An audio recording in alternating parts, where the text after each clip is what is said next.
C'est bon, t'es prête? Oui, ok, encore 2-3 réglages. T'as checké le son? 1, 2, 1, 2. Oui, ça marche. Ok, c'est tout bon. Bah écoute, il sort de son bureau dans 5 minutes, là, il faut vraiment y aller, on y va. Allez, c'est parti, go. Excusez-moi, vous aviez rendez-vous? Il est exactement 6h20 du matin, nous sommes à Saint-Barnabé, à Marseille, devant le domicile d'Aurore Sun, la dirigeante de Spark Relations Publiques. Polyglotte, hyperactive, voyageuse, elle a toujours une longueur d'avance et s'est fait connaître en 2012 en gérant les relations presse du Forum mondial de l'eau.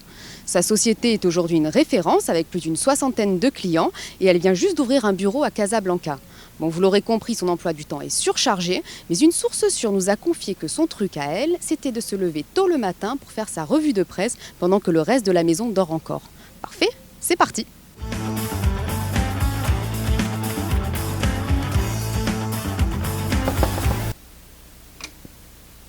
Bonjour Aurore Sun. Oriane Olive pour Busy News TV. Bon, on sait que vous êtes très occupée, alors on sait que vous êtes aussi une lève tôt. On a décidé de venir vous surprendre. On va rentrer, merci. Alors Aurore, bon, on est chez vous, il est exactement 6h30. Vous êtes déjà en train de faire la revue de presse comme chaque matin. Alors que cherche une spécialiste des relations publiques tôt le matin sur Internet? Ou qu'est-ce qu'elle n'a pas envie de trouver peut-être? En tout cas, elle veut voir ce qui se dit déjà, que ce soit sur l'actualité bien entendu, et puis sur ses clients surtout, et aussi au-delà de la revue de presse, de ce qu'on va regarder ce qui se dit dans les médias, c'est aussi regarder ce qui se dit sur les réseaux sociaux. Les relations avec les médias et les relations publiques tout court, sont-elles en train de changer ? En tout cas, nous, on voit un changement au niveau de l'entreprise. On est en train de réfléchir à comment transformer le modèle de l'entreprise et de digitaliser et modéliser mieux notre système. Oui, d'accord. Alors, vous venez d'ouvrir un bureau à Casablanca. Pourquoi cette extension vers le sud et en quoi, selon vous, le marché marocain est-il porteur ?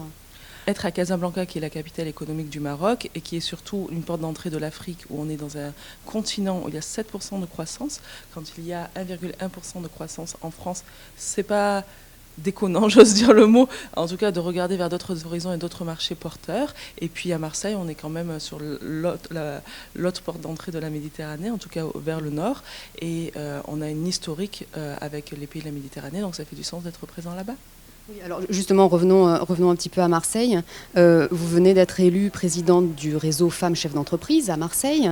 Je sais que par ailleurs, dans votre carrière, vous avez fait aussi du bénévolat, vous êtes membre du CJD, donc il y a pas mal d'engagement de votre part. Pourquoi tant d'engagement et en particulier, là, pourquoi un engagement pour la cause féminine ? Le réseau des femmes chefs d'entreprise, on est venu me chercher pour y entrer et du coup aujourd'hui en être présidente, parce que la place des femmes dans notre société, la juste place, en tout cas déjà au niveau économique ou aussi au niveau économique, c'est vraiment important. Puisque aujourd'hui 30% des femmes sont des dirigeantes en France, 25% à Marseille. Les femmes représentent 48% de la population active. Elles ne sont que 10% à être représentées dans les chambres de commerce par exemple.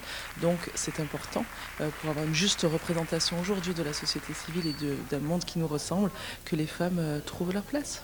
Merci Aurore Sun. Je vous laisse finir de vous préparer. Le programme, la suite du programme de la journée, pour vous, c'est quoi ? Alors je termine encore, j'envoie quelques mails, là j'ai des textos que j'ai reçus, donc je vais gérer ça. Ensuite je termine de me préparer, puis j'enfourche mon scooter et je vais au bureau. Parfait, merci. Mon rêve de petite fille, et je l'ai, en tout cas mon rêve de jeune fille, c'était de faire un métier où je travaille et je voyage, et je crois que j'y suis arrivée. Et surtout de mettre en valeur les autres aussi, c'est ce que j'aimais faire, et j'y arrive. Pas du tout. Continuer, peut-être d'autres pays, grandir et travailler avec d'autres partenaires. Très intense. Le Maroc. Les deux, c'est pas incompatible. Persévérante. Je lâche rien et c'est infernal pour les autres. Il n'y a que ceux qui font rien à qui il arrive rien.